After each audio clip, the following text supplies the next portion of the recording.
So lastly, we're going to look at two linear equations, and this is similar to what you guys had in your internal, so hopefully that's still somewhat fresh in your head. So from this situation, I'd like you to find the equation for Jane. And again, finding an equation, we've just gone through that. From a graph, I need to pick off 2 points and put them into my calculator. So I'm going to look carefully for 2 points for Jane. There's one at 0, 1. And that looks like it would be another good one. There's a couple that are close, but if you look at all of them, you'll notice that one probably is better than the rest. So that's at 2, 6, 7, 8. 2, 8. So those are 2 points for Jane. So in my calculator, going into menu and up to stat, I'm going to delete those points. I've got 0 and 1, and I've got 2 and 8. Graph, calc, looks like a straight line, x for a straight line. You'll have one more button, but then we get a is equal to 3.5, b is equal to 1. So my rule is going to be y is equal to 3.5x plus 1. But remember, here in context, we're dealing with the array, so we've got time along the bottom for x and d along the y for distance, and that's in meters and seconds. So I'm going to change y to d for distance, and I'm going to change x to t for time. Again, y to the sky up here. So what is her gradient? If you want to remember, her gradient is going to be the number with the letter there, the 3.5. And on your calculator, that's also always the a. So write yourself a note for that if you need to remember.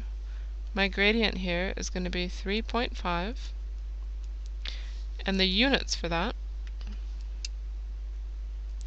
are going to be in the units of y, which are meters, over the units of seconds, of x, which is seconds. So that's going to be meters per second is the way we ought to write that. So for your gradient, remember that's y is equal to mx plus c is our basic format. Gradient is the number with the letter, and the unit for it is going to be equal to the unit on the y-axis divided by the unit on the x-axis. So this gradient, and what does it mean here, because it's distance and time, that tells me how fast she's traveling every second. So how many meters per second is she traveling? How many meters per second she is traveling or racing. And because it's distance and time, and that's meters per second, this is also her speed. But if you get that idea that it's how many meters she travels every second, or how many meters per second, then you're okay. Her y-intercept here is going to be 1. So her y-intercept is going to be at the point 0, 1. And this means at time 0, so at the start,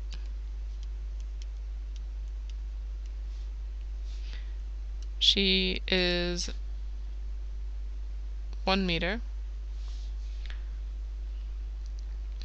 from the start line. You could kind of think of it in this case as like a head start. She has a 1 meter head start. If you consider this like the start line here, she's 1 meter ahead of that at the start. So she gets a 1 meter head start. Another way to write that, 1 meter head start in this case. Okay. So finding the equation for Kelly, same process. I want to find 2 points. Here I've got not 6, 0, that's the wrong way around. I've got x is 0, y is 6. And looking carefully for a point that falls right on a grid axis. That looks like one there. that's 1, 8. Putting that into our calculator. 0 and 6. And then I have 1 and 8. Going through the process, calc, straight line, so x in my equation here is going to be d is equal to, using d instead of y, 2x plus 6. So d is equal to 2t plus 6, using d and t for our context here. Her gradient, again, is going to be the number with the letter here, the t, so that's going to be 2. Her gradient is 2. And what does this mean? It's 2 meters per second. And that means that Kelly is traveling at 2 meters every second. And that is her speed in this case, because it's distance and time graph. Her y-intercept is 6, so it's at the point 0, 6. And this means at the start, or t equals 0, Kelly has a 6 meter head start. And we also notice here that she's 5 meters ahead of Jane at the start.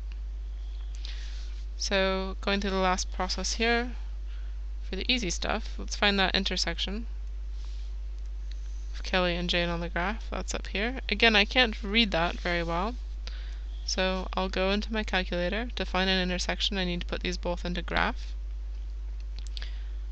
Again, if you're doing algebra, you can definitely be doing simultaneous equation practice here. 3.5 x plus 1. Remember, always use the button under the red one for anything you don't know. That's Jane's equation, and Kelly's is 2x plus 6. Draw it up, and I can't see one of the equations right now, but if I zoom around I can notice something in there, so I might just zoom out. You can always try zoom auto too, sometimes that works. Not far enough, I still can't see where they cross. Zoom out. Try again, zoom out. Almost there. If I scroll over a little bit, I can see it.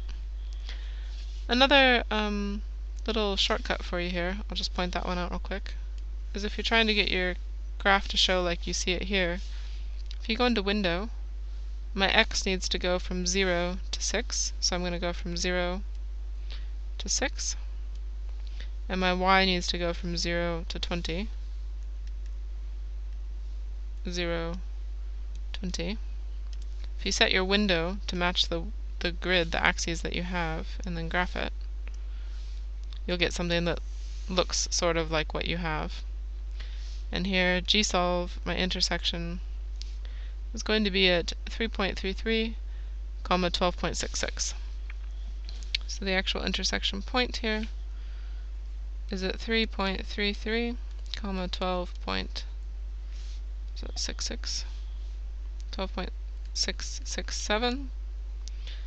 So that's my intersection point.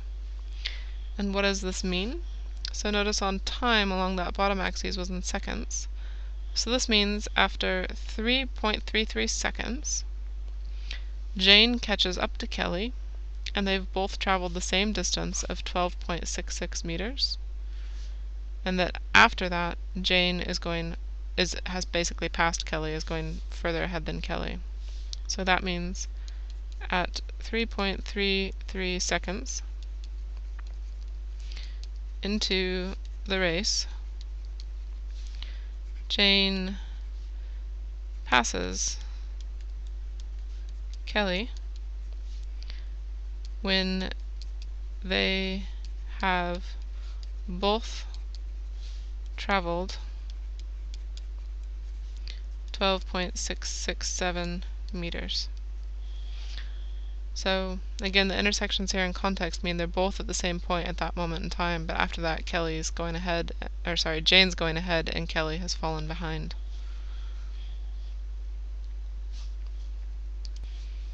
I'll work on the similarities and differences in another video.